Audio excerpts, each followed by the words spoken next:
All right, so let's get right into it today. Um, will Russia attack Europe after Ukraine? That's the question we're going to try to answer in this deep dive. And we've got a lot of material to go through. We've got intelligence reports, expert opinions, and some economic analysis to really see if we can figure this out. Yeah, and it's really interesting because it's not just your classic kind of warfare. This is what they call hybrid warfare. Right. It's a lot more complex. It's a mix of things like cyber attacks and disinformation campaigns. So it makes predicting Russia's next move a lot harder. Yeah, that's a really good point. So before we get into the specifics, I think it's helpful to define some key terms that are going to come up a lot.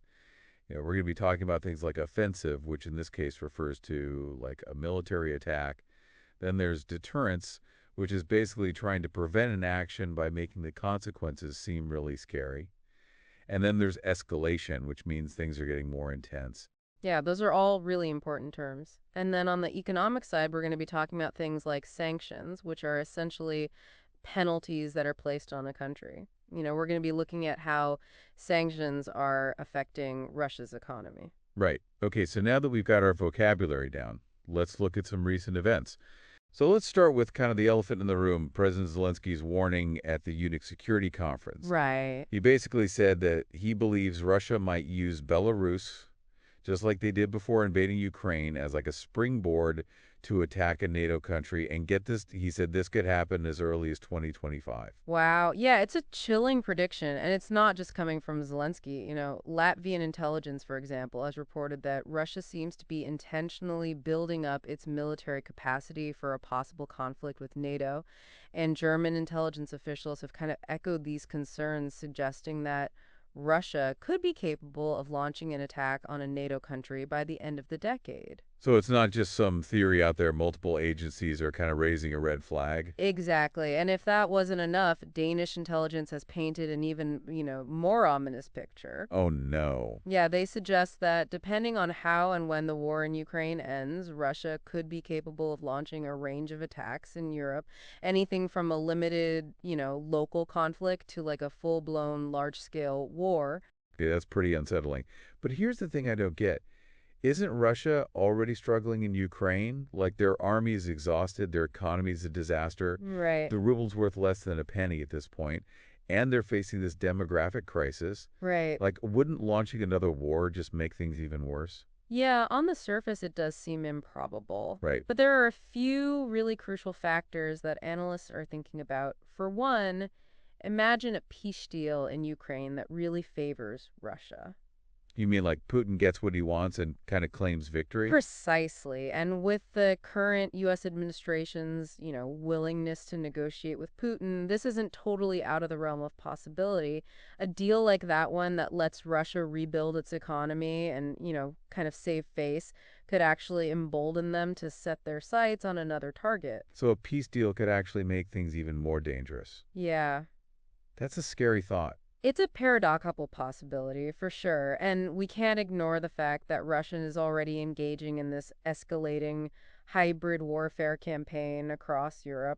You mean like all the fiber attacks we've been hearing about? Exactly, and disruptions to undersea cables, disinformation campaigns, it goes on and on. Right? These actions could be a way for Russia to test the waters, to probe for weaknesses, or even to provoke a reaction that escalates into a full-blown conflict. It's like they're poking the bear hoping it'll lash out. Yeah, that's a good analogy. And then there's this added layer of uncertainty surrounding NATO, former President Trump's constant criticism of NATO, and his talk of withdrawing U.S. troops from Europe have really sowed seeds of doubt about the alliance's commitment to defending its members.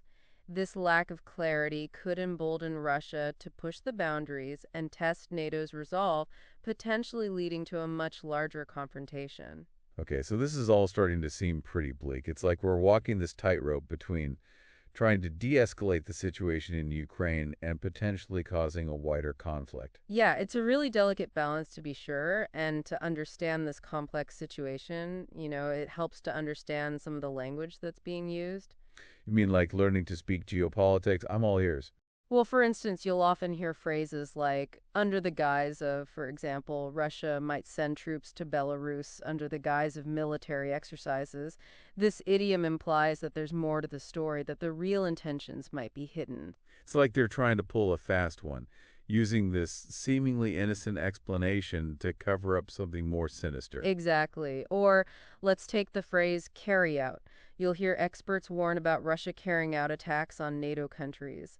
This isn't just about any random act of aggression. It emphasizes a very calculated and deliberate action, often with a military objective in mind. So it's not just about the words themselves, but the weight they carry in this context. Precisely. And this is where resources like FunFluent can be really helpful. They use movies and TV shows to teach English, which can make learning these nuances of language a lot more engaging and memorable. That's a great point. It's one thing to memorize the definition from a dictionary or something, Yeah. but it's a whole other thing to hear how that word or phrase is actually used in a real-world scenario. Absolutely. And speaking of real world scenarios, let's shift gears a bit and look at the other side of the coin. Why might Putin hesitate to launch another attack, even with all the things we've talked about? Well, first of all, Russia's military advances in Ukraine haven't exactly been swift and decisive. Like, I mean, they've gained some territory, but it's been really brutal and costly. And launching another war, especially against a stronger opponent like NATO, right? would put so much strain on their resources. Yeah, it's like they're trying to run a marathon, but with a sprained ankle. Exactly. They might be able to limp along for a while, Right. but they're eventually going to just collapse. That's a great analogy. And then, there's the economic strain we talked about earlier. Launching another war would be like pouring gasoline on an already raging fire. Oh, yeah, Inflation is out of control. The ruble is practically worthless, and their population problem is only getting worse. right. It's really hard to see how they could handle another long conflict without facing some pretty serious consequences at home. So they're stuck between a rock and a hard place. Yeah, Their war machine is working overtime, but they're running out of fuel to keep it going. right. It's a catch-22, and that's why some analysts think Russia might feel pressure to act sooner rather than later while they're still able to make weapons and equipment. Right. It's a dangerous gamble, but one that Putin might be willing to take. It is a terrifying thought, but it's also hard to really grasp just how much destruction another war would cause. We've been talking about economics and the military, but what about the human cost? Right. It's easy to get lost in the strategy and forget that there are real people whose lives are at stake. Absolutely. That's something we can't overlook, behind all the politics and military stuff are real people, families torn apart, homes destroyed, and countless lives lost or forever changed by the violence. Right. It's a reminder that these geopolitical games have real-world consequences, Yeah. and those consequences are often felt by everyday people who have no say in the matter. Exactly. And it's not even just about the immediate impact of war. You have to think about the long-term effects. Yeah. The trauma, the economic damage, the political instability. It could take generations to recover. It's like a shock wave that continues to affect things long after the initial blast. That's a powerful image. And speaking of powerful images, let's explore some of the language used to describe this potential conflict. Understanding the nuances of these terms can help us really understand how serious the situation is. Okay, I'm all for expanding my geopolitical vocabulary. What do you got? Well, a word you hear a lot is escalation. Mm-hmm. It refers to that gradual increase in the intensity of a conflict. Right. Think of it as stairs. Each step takes you high and higher, but also makes it harder to turn back. It's like a snowball rolling down a hill. It gets bigger and picks up speed, and it becomes harder and harder to stop. That's a great visualization. And then you have the idea of deterrence, which is really important to NATO's strategy. It's about showing strength and resolve to stop an enemy from attacking. So it's like having a guard dog, just its presence alone can scare away intruders. Exactly. But deterrence only works if the other side really believes you'll back up your words with action, and that's where the uncertainty about NATO comes into play. Right. If Russia doesn't think NATO will act, deterrence doesn't really work. It's like a game of chicken. Whoever backs down first loses. Right. But the stakes here are so high. Exactly. And let's not forget about concessions. That word comes up a lot when people talk about peace negotiations. Okay? Concessions are compromises. Each side gives something up to reach an agreement. Like bargaining at the market. Yeah, You have to find a price that both the buyer and seller agree on. that's a good analogy, but in this case, the price could be land or political independence, even human lives. Right. The question of what each side is willing to give up is usually the hardest part of negotiations, Yeah. and the outcome can have huge consequences. It's high-stakes poker with the fate of nations on the line. Right, and speaking of high stakes, let's shift back to Russia for a minute. Okay. We talked about their economic troubles and their strained military, but there's another thing we haven't really explored: their demographic crisis. Right, their population is shrinking and their workforce is getting older. Exactly. It's like they're running out of players for their team. That's a great way to put it. And this demographic crisis is even worse now because of the war in Ukraine. Young men who would normally be working and starting families are dying or leaving the country. Right. This has really serious implications for Russia's economy in the long run and their ability to keep fighting. So even if they win some kind of military victory, they could still lose in the end. Exactly. It's a Pyrrhic victory, a win that comes at too high a price. And this demographic time bomb, along with their economic problems and their depleted military, paints a pretty bleak picture of Russia's future. Yeah. It's a reminder that wars aren't just won or lost on the battlefield. The consequences are much more complex and long-lasting. It's like trying to solve a Rubik's Cube. Uh-huh. Every time you think you're close to a solution, another layer of complexity pops up.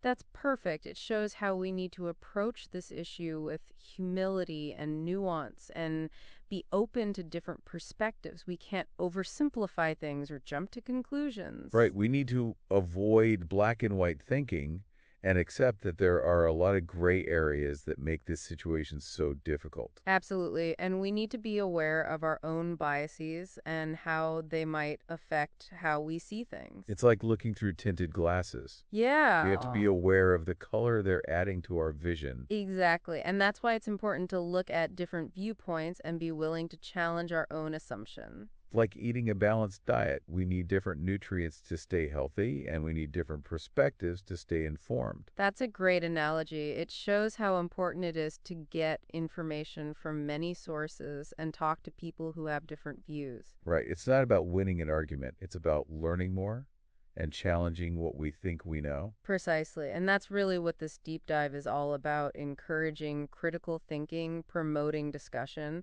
and helping people understand the complicated challenges facing our world today. We've covered a lot, but there's still so much more to explore before we wrap up this part of our deep dive. I want to leave our listeners with another thought-provoking question. Okay. We've been talking about a bigger conflict in Europe, but what if the real danger is somewhere else? Ooh, I love that you got me curious. Tell me more.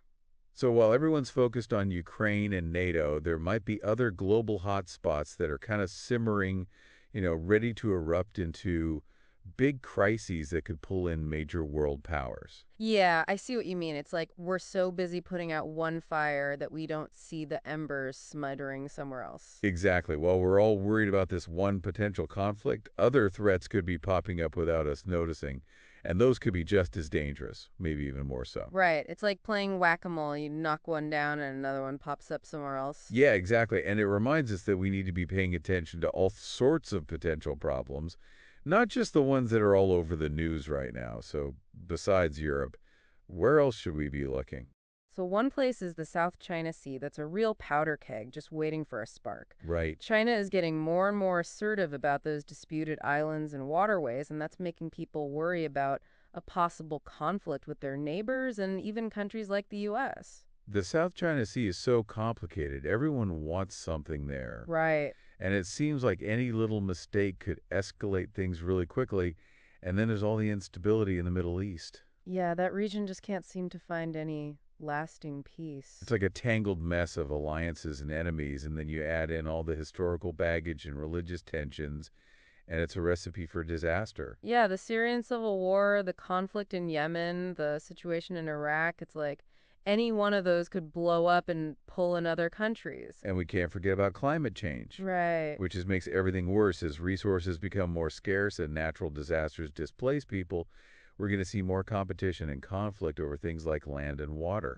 Yeah, it's a slow motion disaster happening right in front of us, and it could cause widespread chaos and conflict on a scale we've never seen before. And even though these threats might seem totally separate, Yeah, they're actually all connected. A crisis in one place can easily spill over into another right. and create this domino effect that destabilizes whole regions or even the whole world. It's a reminder that we're all connected and that what happens in one part of the world can affect everyone. Absolutely. So it's not just about dealing with each crisis separately, it's about understanding how everything is linked globally and coming up with ways to promote stability and cooperation. Right. We need to move away from this idea that for someone to win, someone else has to lose. Yeah. And then realize that security is something we all share. It sounds like a huge task, It is. but one that we can't ignore if we want to create a more peaceful and sustainable future. That's the goal, isn't it? To build a world where we can face these problems together and peacefully and realize that we're all human and we share the same fate. So, how do we actually get there? What can we do to build a more resilient and interconnected world? Well, it starts with talking to each other and building trust. We need to create places where people from different backgrounds can come together, share their ideas, and find things they agree on. It's about building bridges, not walls, understanding that our differences make us stronger, not weaker. Exactly. And we also need to put more effort into diplomacy and resolving conflicts peacefully. hmm We need the tools and skills to work out our disagreements without violence, finding solutions that work for everyone involved. Moving past this idea that there always has to be a winner and a loser, Right. and instead looking for win-win solutions. Exactly. And we need to support organizations that are already working towards peace development and cooperation around the world, like the United Nations, the World Bank, and all the NGOs out there. They're doing such important work and they need our help. It's like weaving a safety net. Yeah, The more threads we have, the stronger it will be, and the better we'll be able to catch those who fall through the cracks. that's a beautiful way to put it. And it reminds us that everyone can do something to help create a more peaceful and sustainable world. Even small actions can make a difference. This has been a really eye-opening deep dive. Do you have any final thoughts for our listeners before we wrap things up? Just stay curious, stay involved, and stay hopeful. The challenges we face are huge, but we can overcome them by working together with open minds and a commitment to peace and understanding we can create a better future for ourselves and for generations to come. That's a great message. And on that note, we'd like to thank you for joining us on this deep dive into geopolitics. Remember, knowledge is power, and the more informed we are, the better prepared we'll be to navigate these difficult times. Until next time, stay curious.